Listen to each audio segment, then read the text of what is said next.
Welcome to the Open Bedroom Podcast. I'm your host, Jennifer Kalo. Welcome to conversations about open relationships, online dating, conscious uncoupling, and creating the relationship that truly aligns for you. If you enjoy this podcast, I hope that you do a couple things for us. Would you subscribe? Would you write a review? Maybe share us with your friends. And if you extra like us, there's a link in the show notes here for my Patreon that does help pay for the creation of this podcast. And lastly, follow us on the Open Bedroom. We are on TikTok, Instagram, Facebook, Twitter, and YouTube. I hope you enjoy the show. Hey guys, welcome back. I have a returning person back on the show, Justin Skaggs. He is the leader of our group, adults only group that I talk about all the time, that I refer to. And today we're going to be talking about adults only resorts. And he just came back from one called Hedonism. And so I'm going to let Justin tell his story about what happened, what it's like, what to anticipate and expect. I have quite a few friends going for the first time in spring, and I would love to hear your thoughts. So, Justin, for those that don't know you, please introduce yourself and tell us about your experience. Yeah, so my wife and I have been in the lifestyle independently for most of our lives. We've both kind of been always in non-monogamous relationships. Together for about 5 years now, we've been in the lifestyle. 2 years ago, we started on the border. We do lifestyle events kind of all across like Oklahoma, Arkansas, some in Missouri. We've had one in Kansas now. And speaking of hedonism, Tom Strips asked us to come host bi-week, and it was the best week at hedonism we've ever had. I want to make a side note because my last husband was in football. This is not the same bi-week as football, which I kept thinking is what Justin was saying. No, it's like bisexual week. Yeah, very different bi-week for sure. Very different. Yeah. Yeah.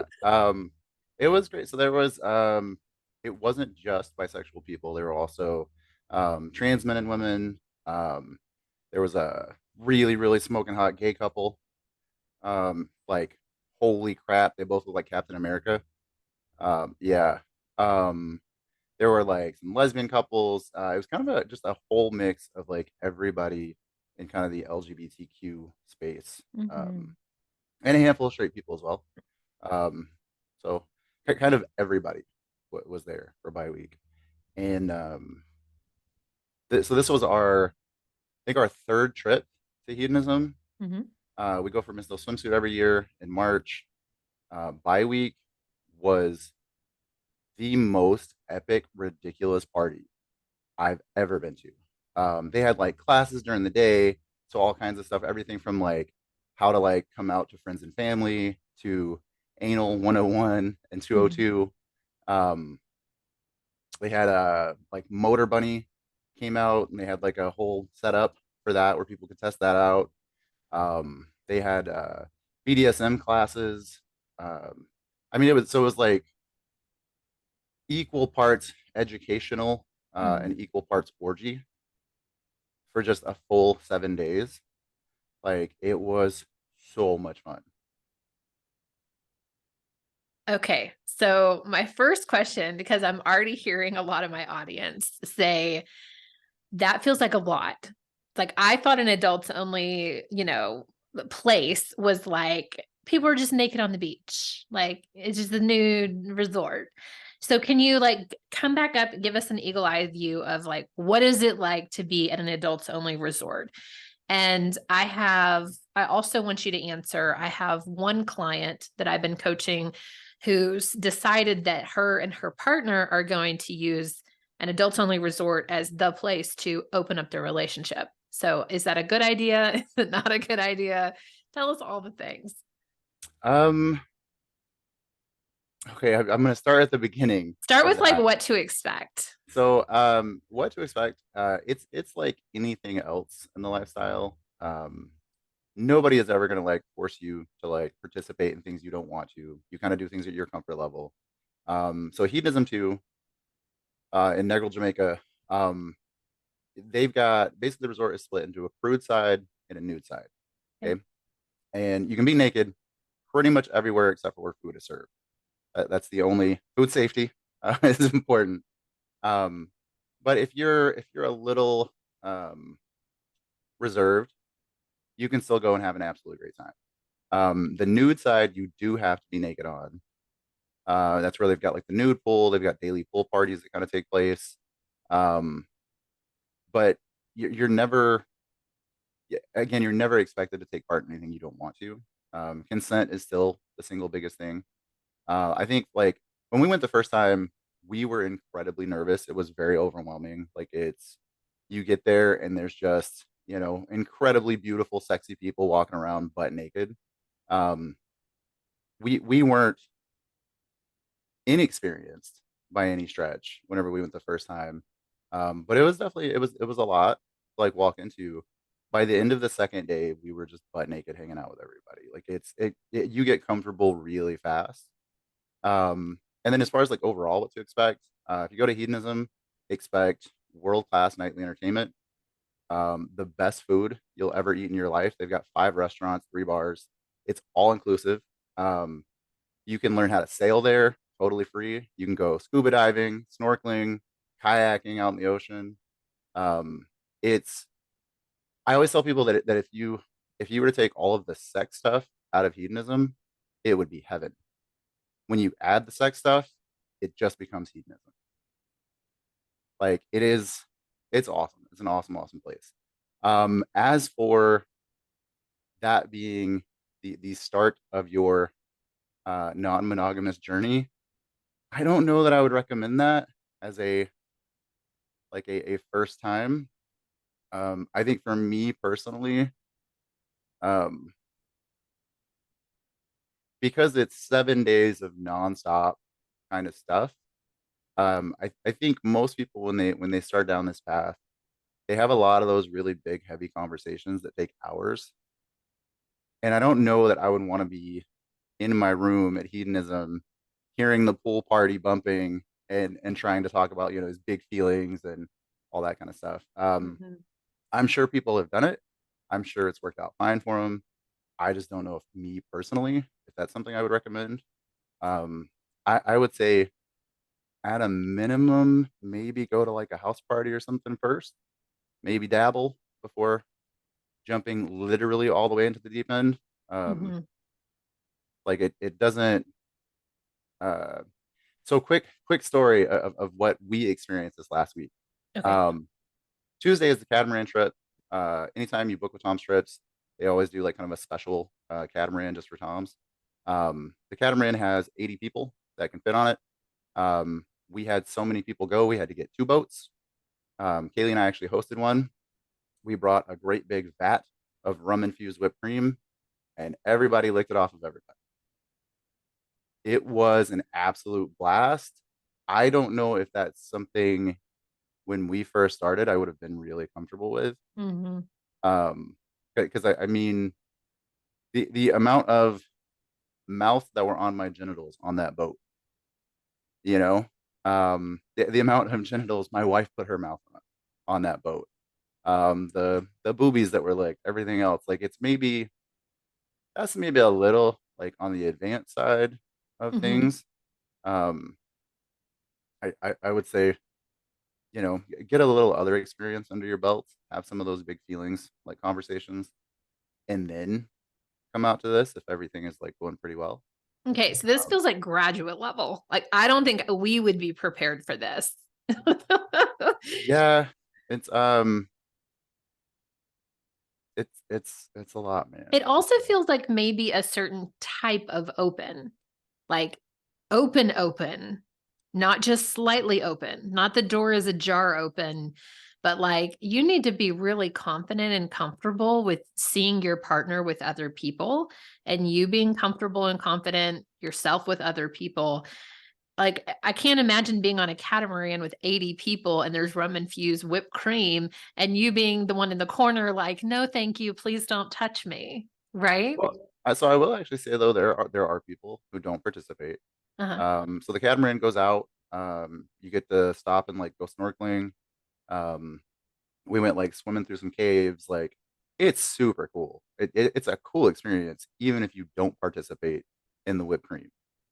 Um, and I think that's kind of the big thing with like hedonism is you can be as wicked as you can possibly be for Uh, that week.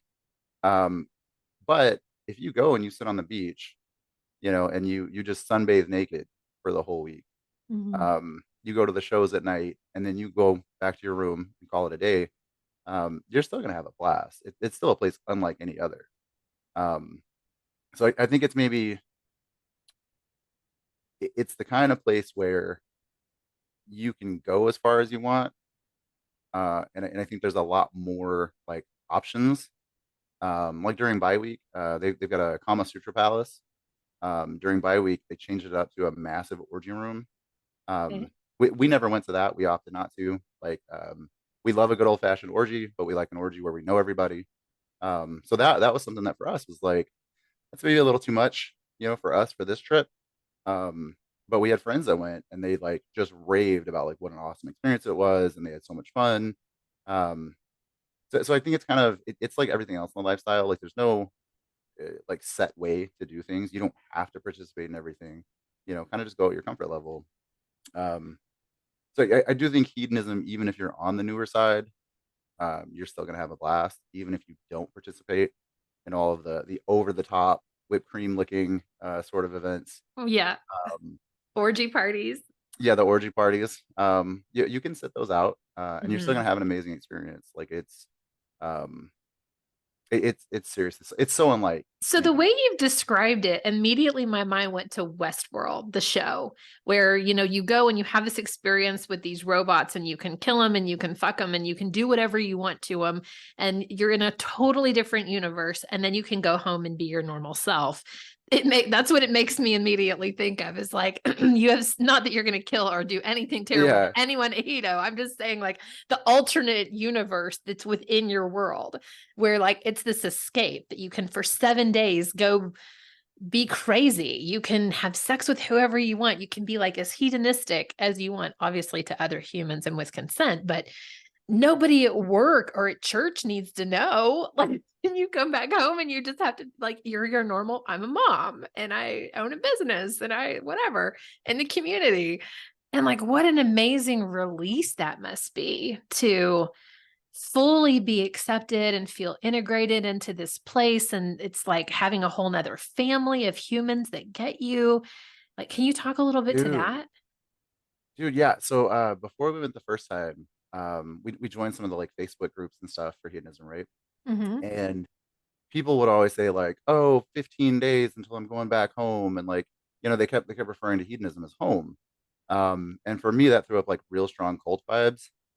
So I was really like going into it. I'm like, I'm not drinking the Kool-Aid. I'm not Yeah. drinking the Kool-Aid. I drank the Kool-Aid with rum in it. Like, I totally get it. I totally, totally get it. You never in my life, I have never felt more comfortable, more complete, more like okay just to be me than I do at hedonism. Mm, Like there's something about just like the staff there are absolutely amazing. Like it's impossible to have a bad time with those people around. The entertainment crew, they're so lively. They have like um prude pool, nude pool, doesn't matter where it's at. They're always bringing like really good vibes, really epic kind of party feel. Um, and then the people you meet, like you do meet the soccer mom, from Nebraska, or like mhm. the corporate lawyer from like San Francisco. Like you meet all kinds of different people, but everybody's butt naked. So Yeah, you're there's all none of the equals. yeah, like it is. And then it's weird. Like when you start a conversation off, typically, you kind of like give them the up and down before you start talking to somebody. Um, it's weird how like removing clothes kind of makes you forget about the person's body. Mm. Like you stop checking it out after a while, and you really just focus on exactly what they're saying. I like we ended up one night, Kaylee and I, a couple other like couples, absolutely hammered in the nude pool, having these really long, deep talks about like Stoic philosophy and like just all kinds of like really weird, unexpected, like what a weird thing, and I think it's kind of just it's that's why so many people call it home. Like you genuinely make some of the best friendships like you'll have in your life. Like there's people I see once a year, Mhm. every March at Hedonism. But I talk to them on Facebook probably 2 or 3 times a week. Like I talk to them more than I talk to like dudes I was in the Marine Corps with. Wow. Like because you just make these incredibly deep, meaningful connections. Well, and there's hardly anyone in this lifetime within your friend circle, at least until you get into the lifestyle and then you're like submersed into the deep end of it. But there's hardly anyone that you can be your real true self with, even your family. And Hmm. so I'm sure it's incredibly refreshing. So I guess my biggest question here is what makes bi week so special? And why did you come back and immediately you were like, Jen, we have to do a podcast recording on bi week specifically? Talk to us about it. So bi week, all of that, the love, the accepting kind of vibes. Um, bi week was like that times 10. We in the lead up, we had a ton of meetings. We worked with like Tom Strips, we worked with Ricky and Rappel from Bi Events. Tom Strips and Bi Events like worked together to put this on. Um, we had like a ton of meetings leading up. We talked about, okay, cool, like we're gonna have a glory hole at this place, and we're gonna do this thing, and a lot of the logistics and all that kind of stuff, whatever. And so like going into it, Kaylee and I treated it like we treat like our events, where we like to make sure everybody feels included, nobody feels left out, whatever. Truthfully, our work was pretty much done for us by everybody else. Um, Whenever we got there, I mean, it was right away. There were people like we had people come up, literally day one. Like we had just got to the resort, we haven't even checked into our room yet. And this gentleman came and like found us just to tell us like, thank you. That this kind of thing is something him and his wife have been looking for forever. Mm, They're really new into exploring this part of themselves. Back home, they don't have anywhere they can go, to just be themselves. This whole week was just set up like perfectly for them to just live as authentically as possible. And I think especially for like bisexual men, there's not a lot. There are mhm, not a lot of spaces for bisexual men to really just be themselves. What one of the gentlemen he told me that back home, uh, the the the the folks at the gay bar don't like him because he's too straight. The folks at swinger clubs don't like him because he's too gay. And mhm, like he just there's not a spot for like a bisexual man like him where he's from. Um, Bi week was does not matter what your gender orientation, color, anything does not matter. You are totally welcome to be exactly who you are. And it was like, so the last day, you fly in on Saturday, you fly out on Saturday, right? On the next Saturday. Every Saturday is super hard. There's always a lot of painful goodbyes. Kaylee and I, we usually go down to the beach and just hold each other and cry for a little bit, because it's so hard to leave hedonism. Like for real, it's so hard. This week was the hardest. We mm, had so many people come up that last day, and it was that feeling of like um, they're going back home, back to where they have to hide this piece of themselves. mhm. When for a whole week, like they could be exactly who they are, and they were kind of celebrated for it. Um, yeah, it was different. It was different. Like I've never in my life have I seen like that many people just love each other. I mean, it was just like everybody was really celebrated, both for like what they have in common and also for their differences. It was wonderful. Like if that was like, if I was an alien coming from space to planet Earth and I touched down at bi week at hedonism, I would think the human race is just this crazy, beautiful, like loving, society. Like it was, I think it was like everything good, Mhm. just in one place. Um, just an orgy of love, you know? So I'm curious, as the owner of a lifestyle group, having had this experience, I'm sure you take some of that back home with you, and think like, how can I cultivate that at home? We're about to walk into Thanksgiving and I'm hosting a Friendsgiving for our friends right after Thanksgiving. Cause I'm like the weekend after, I'm like, we're going to need to like hold each other after being around our families for the week and put each other back together. How do we cultivate this same energy in our own lives? That's such a good question. So Ricky from By Events, towards the end of the week, he got up on stage one night during dinner, um, and he gave this speech. It was really impactful. I'm not going to try to quote it because I would absolutely butcher it. But the big general message he was trying to deliver was take the love you have here. Don't forget about it when you get back home. Like you're not going to be able to change, everybody. Like you're not going to be able to change like people's opinions or their views, religious views, like any of that kind of stuff. But if you just keep this love with you, it's going to be really hard for people to hate you. It's going to be really hard for people to have any of that kind of negativity when you're just walking around with so much love to give. Um, Mm-hmm. there's a really, really powerful message. And I think us as club owners, um, I think we've really realized there's, um, I don't want to do like the corporate speak, but there's a huge untapped market here. Um, uh, There's a huge need for sure. yeah, Yeah. absolutely. Yeah, I think there's a lot of specifically bisexual men that just they don't have a place. Mm-hmm. Uh, And I see that you started, I think you had an evening where mhm, bisexual men could get together and have a conversation. So, I mean, you've yep. started it. So we had a virtual event, Mm-hmm. just kind of as a feeler. We did private registration, so nobody had to like hit going on Facebook or anything else. They just messaged me. Um, we had a great turnout, Did you? like a great turnout. Yeah. Um, since it's all private, like I'm not gonna give too many details, but I will Yeah. say there were a lot of people there that I wouldn't have expected. Okay. Um, like some that I've known for years and had no idea at all that they were bisexual. Which I think just goes to like the kind of how closed off and secretive a lot of bisexual men feel like they have to be. Um, so I think we're going forward. Um, we're talking right now because we're planning like basically like all of our spring kind of events. Mhm. And we're talking about doing something small, remote, and giving bisexual men, mainly in like the Oklahoma area, a place to go and kind of, be themselves for a night. Sounds amazing. And I'm thinking about like paving the way. So it's not that women have paved the way for being bisexual. I think men have encouraged that because they think it's hot to see two women Hmm. together.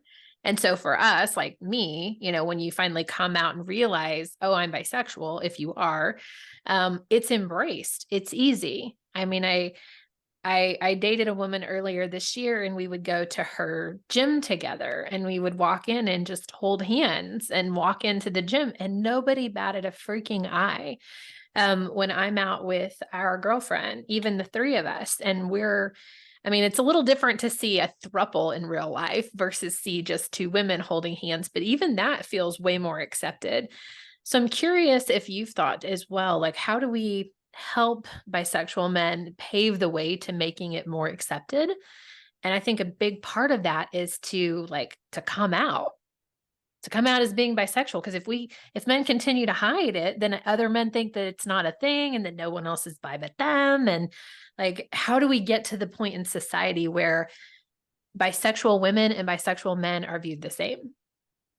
That's a really good question. And I don't know that I have a perfect answer for it, honestly.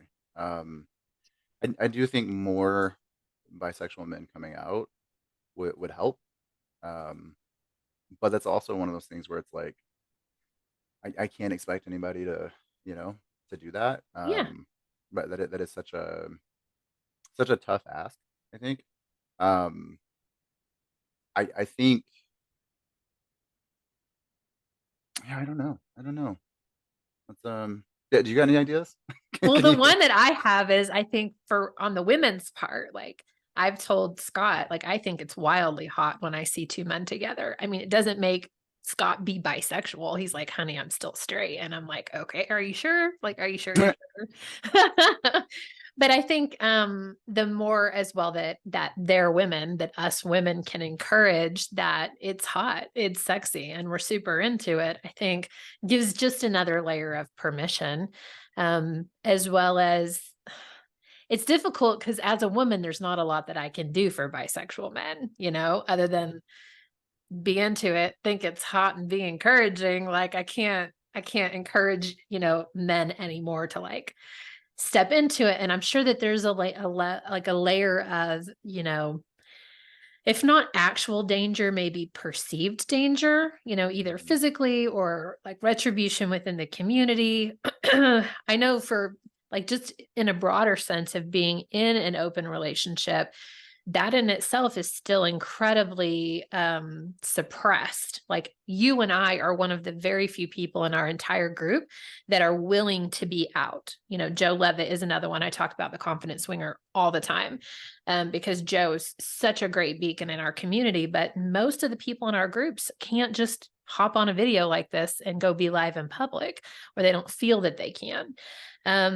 So I think it's just more people stepping into, that energy, stepping into their greatness, stepping into who they are, being bold and not being afraid to say it. And even within the comfort of our community, making those smaller steps within that safe space, like coming to an event that Justin's holding, or if it's not the bi event, stepping into another event that is a lifestyle event where you can be a little bit more bold, or you can, if you're bi, maybe practice hitting on another man that is bi and just like kind of like work up your confidence.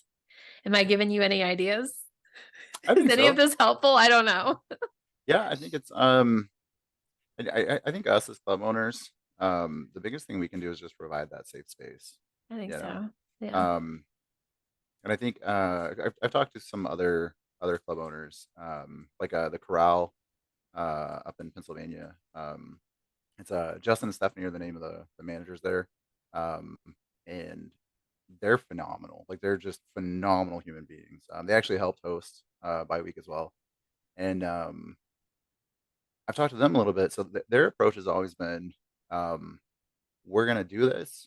We might lose money, like we might not have the attendance numbers. We necessarily need to have like an entire because they do once a week, every single Mhm. week, um, and so even if it doesn't help their bottom line, they just keep doing it.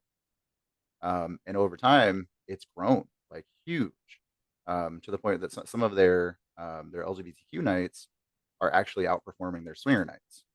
Wow. But it took them a long time to get there, and they just kind of they kept doing it no matter what. Like they just Mm. kept doing it, stayed consistent with it. Um, they have a similar kind of like social media presence, all that kind of stuff. And they've had comments from typically like cisgender men making some kind of a comment about like, oh, I don't want to see that, or something like kind of hateful, whatever. Um, they boot them. They boot them right out. Mhm. Like, cool, you're not going to see it because you're not welcome here anymore. Like, see you later. Um, so I think it's from a club owner standpoint, it's kind of one of those, you got to put your money where your mouth is, and you got to stay consistent with it. Mhm. Um, like OTB's number one rule, the rule that will get you permanently banned from our events quicker than anything else is the don't be an asshole policy. Um, like almost all of our rules are really flexible. This is the one Mhm. rule that's not. If you're an asshole, you're gone. And like we had issues, I think, in the first probably 6 months to a year where people would make some kind of nasty comments, whatever. At this point, we don't get any of that stuff. Awesome. Um, And and, you and I think, continue to grow. Like I'm mhm, amazed at the numbers that I see in our Facebook group. yeah, yeah, and it's I think that's the thing. I think um, most people are like very accepting, very welcoming, like very loving. Despite whatever walk of life you might be coming from. I think it's really just that handful of just assholes, man, and just it's like anything else. Like one asshole ruins it for everybody. And I think we've done a good job of just removing the assholes as like quick as they show themselves. Awesome. This feels like a very appropriate place for you to plug what's next. So I know you're back to Hedo in March. You've Yep. got a bunch of events coming up in the next few months. What do you want to plug about the group now? I think we can plug Miss No Swimsuit. It's March 2nd through the 9th, 2024. They still have some rooms available. I think they've sold out of some of the room types. You can visit tomstrips.com. Let them know Justin and Kaylee sent you, or you're with OTB. We've got a contestant going and competing. Kaylee actually competed in this years ago. It's an absolute freaking blast. Like, we love Miss No Swimsuit so much. Like, it was actually our honeymoon when Kaylee competed. So I have chihuahuas fighting at my feet. They don't like me to promo anything. But yeah, come cheer our girl Tiffany on. She's the 2024 Miss OTV. We're like super thrilled to have her representing us. Her and her husband are just awesome people. One of the cool things about Miss No Swimsuit, they don't have like a celebrity panel of judges or anything like that. It's the guests who book with Tom Strips that actually get to judge the competition. So for all 7 days, all of the contestants, and there's girls from literally across the United States that come out to this. All of the contestants are shaking their butts. They're dancing it up the nude pool. They're doing like stage shows every night. So you get the usual like hedonism stage shows. They've got like a kink night that is absolutely insane. Like all the performers are in leather. They do all kinds of crazy stunts, and like it's super cool. You get all the normal hedonism stuff, plus about 20% extra for all the Miss No Swimsuit stuff. We absolutely love it. So I think that's the next biggest thing we kind of have coming up. Um, and we don't get anything as club owners for winning at all, except for bragging rights. And since all the other club owners are really good friends of ours, we really want to win just to rub it in their face for a year. Yeah, tomstrips.com for info on that. Sounds good. Anything else you want to add before we wrap up? It's always a pleasure to be here. It's always a pleasure to have you on. You look extra nice today. So do you. I was like, he's in a collared shirt today, y'all. I know, it's so weird. I've been like fighting the sleeves the whole time, like especially like having gonna been like naked. come off and you've got a t-shirt on or something underneath it, I'm sure. No, there's nothing on underneath it, and I'm taking this off as soon as it's done. No, like being naked for a week and then coming back to like the land of clothes is just like the worst. It's got to be the worst. It is. Yeah. I have friends from our group here in Fayetteville that just have decided they're nudists. Like they just walk around their house all the time and they're naked. They work from home and they're naked. They were like, if you come to our house and ring the doorbell, it's going to take us about 15 minutes to find our clothes, put them on, and then answer the door. It's awesome. Yeah. Yeah. Well, thank you for sharing this experience. I've had so many people ask me questions about adults only resorts, and I've never been to one. So it's so nice to hear your side, especially about bi-week, and then Miss No Swimsuit coming up sounds really fun. So if you would give me the links when we finish here, I'll make sure and add them in the show notes in case people want to come join you and have an amazing time. Do you want to promote the group at all here? Yeah, folks can find us either on theborderls.com or on Facebook, facebook.com/group/ontheborderls. We're happy to have you, whether you are local to the Oklahoma area, Arkansas, or if you're just happy to travel. But we'd love to have you in the group. I think we're just finishing, so it's the end of October right now. We're just finishing Kinktober. We're gonna roll straight from that into kind of the thankful season. And we've got a lot of really cool social media themes that they sort of they're 50% slutty behavior, 50% thankful behavior, and some of them at the same time. So I think it's gonna be on your a lot of knees. fun. Yeah, like it's like It's absolutely ridiculous, like all things OTB. But yeah, people are welcome to come. That sounds awesome. I'm going to link to the first episode that you and I did together, which was what is it like to own a lifestyle club? And then how can you best show up Mhm. as a member? And so one of the things that we talked about, Jess and I were like, participate, which I've been really bad about lately, but participating by talking about your dynamic, do a welcome post, do the crazy, like Mhm. there's something fun every day for you to post. And so that's one of the best ways for people to get to know you and for you to get to know other people. And you never know, you might actually find a match or two or five or 20 or 200 within the I think group. yeah, I think it's I mean it's so hedonism, social media, lifestyle in general. I think it's all about what you put into it. Mhm. You know, a lot of people they'll do um the one post or whatever and expect like their DMs to be like overflowing.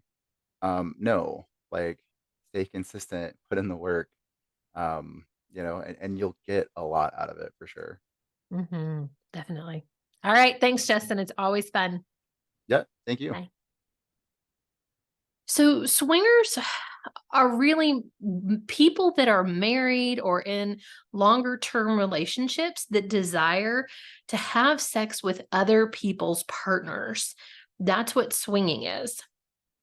So I guess maybe the terminology came from if you were going to like a swing dance, you know how you like take your partner round and round, and then you like change partners and you're like do do do do do do do do. Okay, so I'm imagining that maybe that's where the terminology of swinger came from, where you're taking your partner and you're swapping with another partner. And why I'm looking at my notes just so if I look weird looking down, it's because I've got some pretty good notes about this. But why explore swinging? Well, when you start to explore your sexuality with your partner and you're sharing new experiences and you're having deep communication and scary things are coming up in your sexual life with your partner, you tend to communicate better and deeper. And so I feel like, and the people that are in open relationships feel like we can really deepen our emotional connection and even build more trust with our partners when we open up our relationship, whether that be swinging or polyamory or a hybrid of both of them. It can also provide an opportunity for couples to communicate more about their desires and boundaries, which can lead to stronger and more fulfilled relationships. It was cute as I was doing some research on what is swinging because I'm actually not a swinger, I'm a polyamorous person. Some of the things that came up was is swinging adulterous? Is the Bible against swinging? And then it brought up a bunch of Bible verses that was like, thou shalt not covet thy neighbor's wife. Swinging is definitely not in the Bible, y'all. So if you're listening to this and you're like a Baptist minister, swinging is probably not for you. Although I have dated someone that was in the church that was in an open relationship. So, you know, you do you, boo, whatever you want to do. So, but if you haven't listened to the What is Polyamory podcast, I feel like I should probably stop for just a minute for those of you that haven't, so I can talk to you about the differences of being poly and being a swinger. Swinging is very non-committal. It's very much about the body and sharing the body and it's about sex, right? So swinging is not about forming relationships and bonds with other people. It's about sharing an experience where you and your partner want to share with another partner and everybody kind of plays together. Now, there are some different things that we can talk about in terms of different dynamics inside of swinging. So I'll go into that in a minute. Polyamory is the opposite. So Scott and I are polyamorous. We are about having deep, committed relationships with our partners, sometimes even in closed triads because him and I date women, but you can also be polyamorous and date couples. You can date singles, you can date whatever you want. Polyamory is more about love and connection. So you have these two different spectrums where you have love and connection and trust and sharing your life. And then swinging is very much like in and out, kind of like the dance. You're like, hello, here I am. Goodbye. There, I'm like just left. I'm not interested in forming bonds with you if I am a swinger. Okay, now that we've gotten that out of the way, let's talk about different kinds of swinging.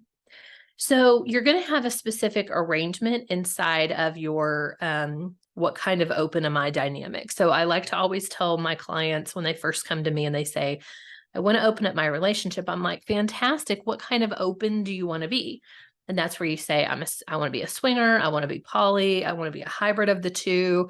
I want to just occasionally see people that might be more of like a common relationship. So first you decide what kind of open you are, and then you decide your dynamic. So we have decided in this conversation today, we want to be a swinger. So now what kind of swinger do we want to be? Now, I'll go through each one of these. I've also made a free downloadable of different types of swinging so you can take this conversation to your partner and share it with them and then start to discuss what kind of dynamic do we want to have together. The first one, which I think is pretty much the most common that you'll find, is a full swap. So let's pretend that Scott and I are swingers and we are swinging with another couple. We would fully swap with each other. So I would be with the husband and he would be with the wife. Or if we were bisexual, he would be with the husband and I would be with the wife, or whatever, right? Like we're fully swapping. There's of course also play in that dynamic where, you can play with your primary partner and with the other people as well. And imagine like forming a nice train or just all playing together in a big pile. There is also a second dynamic called a soft swap. Now, this one, there's no actual penetration, but it could be, going down on somebody. It could be making out with someone. It could be touching someone using your fingers, but there's no actual penetration. That's called a soft swap. Then you decide, do we want to be same room or separate room? So let's take each one of these and we'll kind of apply that scenario. So full swap, same room would mean that you and your partner and another couple fully swap, but in the same room. So imagine you're in a hotel room and there's 2 queen beds. You and the other person's partner are on one bed and your partner and the other person's partner on the other bed. Same room, full swap. Now we'll do full swap, separate rooms. So back to our hotel analogy, me and your partner stay in one room and my partner and your partner go to a different room. Maybe they're adjoining, maybe they're totally separate, maybe they're next to each other, maybe they're on a totally different floor. But you feel the comfort that your partner is still in the same building. You're just in a different room. Okay, so let's do soft swap. So soft swap, same room is the same scenario with the 2 queen beds where you're playing with each other. There's no penetration, same room. Soft swap, separate room, same instances before. So me and your partner in one room and you and my partner are in a different room and you're just not having penetrative sex, but you're doing everything else. Okay. All right. So let's talk about like blocking and tackling of how to swing. So you've decided that you want to be a swinger and you think that sounds interesting, or you and your partner have already started talking about it. The very first thing that you want to do is get alignment with your partner. Now, I have a free opening up guide. It applies to swinging as well as polyamory that I'm going to put in the notes below. Please read over this guide before you go to your partner. If you've already gone to your partner, it's okay. Share the guide with them. But I really believe in being fully empowered, especially in your conversation before you go to your partner. So you can say, hey, I've been doing some research. I read this book. I've been listening to these podcasts, and I'm really curious. Here's some things I've learned. Let me get you this information too. Would you take a few minutes, days, months, digest this information, and then let's talk about it and see if this is for us. It's important that you don't just walk up to your partner who's completely unaware of your desires and say, hey, I want to start having sex with other people. Can you imagine what that would do to your partner to be blindsided in that way? So number one, talk with your partner and get alignment. Even before that, go start to get educated. My guide has podcasts and books and things for you to go review first, and then you'll feel empowered to go to your partner. So number 2 is do your research, read books, watch podcasts, also go through my free guide, which I've already mentioned. Number 3, decide what your dynamic will be. So you've decided I'm going to be polyamorous or I'm going to be a swinger. Then what kind of poly or what kind of swinger do I want to be? If what I've described today doesn't feel like what you want, but you know you want an open relationship, go back to what is polyamory. And I'll also link that in the show notes below so that you can, have an educated conversation or an educated decision on both kinds of open. Number 4 is decide how you'll meet new couples. This is the fun part. So you've gotten alignment from your partner, you've done research, you've decided what kind of dynamic you're going to have. Then you can start figuring out, how am I going to meet new people? One idea is online dating sites. I love Field. I love Bumble. If you're going to be swinging, Tinder even works for you. I wouldn't recommend that necessarily for poly people, but for swinging, that works. You can also do online groups. So on Facebook, there are tons of groups about open relationships, or E&M groups, ethical non-monogamy. You'll also see like the word pineapple a lot, or lifestyle groups. Find some groups in your area or surrounding areas that you can start to get involved in. So the third one I would have is in-person events. There are so many in-person events, and I live in Arkansas. So imagine what's available for you in your town where you can get to know people. And some are super casual, where they call them vanilla events. So it might be going to a bar and there's other people there that are not in the lifestyle, and you just talk and get to know people. There's others that can be a house party, or a gangbang party. So you just kind of pick like what you're ready for. And then the 5th thing I have here is, to start swinging, you just start making connections. So if you're in the apps, you're right swiping, you're getting in people's DMs, you're having conversations, you're inviting them to meet up with you. If they're in online groups, each day of the week, usually these groups will have a theme. So it might be like Meet Me Monday, and Hump Day is Booty Day on Wednesday. And so start to participate, show up. If you're interested in someone, you can respectfully ask in a post, hey, may I DM you? And then try that way. And then for the in-person events, as you're making connections, a lot of times these events will have like a private Facebook group or a private Discord channel where you can start to see who's going to be there first and start to scope out, hey, who are we interested in? And as you're interested, you can drop into their DMs and say, hey, we're going to go to the same party as you. We're so excited to meet up with you. Hey, do you guys want to grab drinks before? Do you want to grab dinner before? How do you feel about us, coming and saying hi to you at the event? Okay. All right. The last resource that I have for swinging is my good friend, Joe Levitt, is the confident swinger on all social platforms, all podcast channels.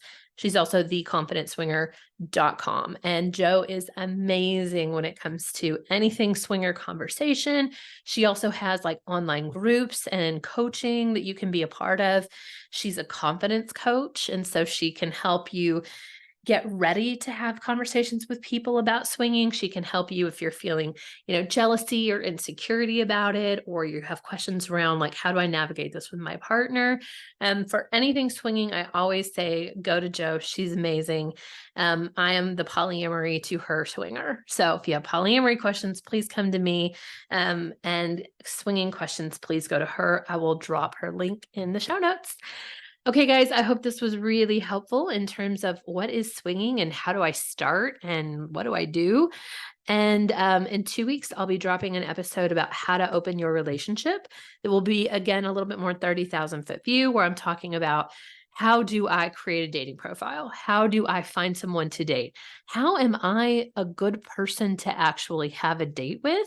How can I be someone that within the community, people recommend people to come date me? Because it is a thing. All right. Talk to you then. Bye. Hey there. I love to tell you about my Patreon account.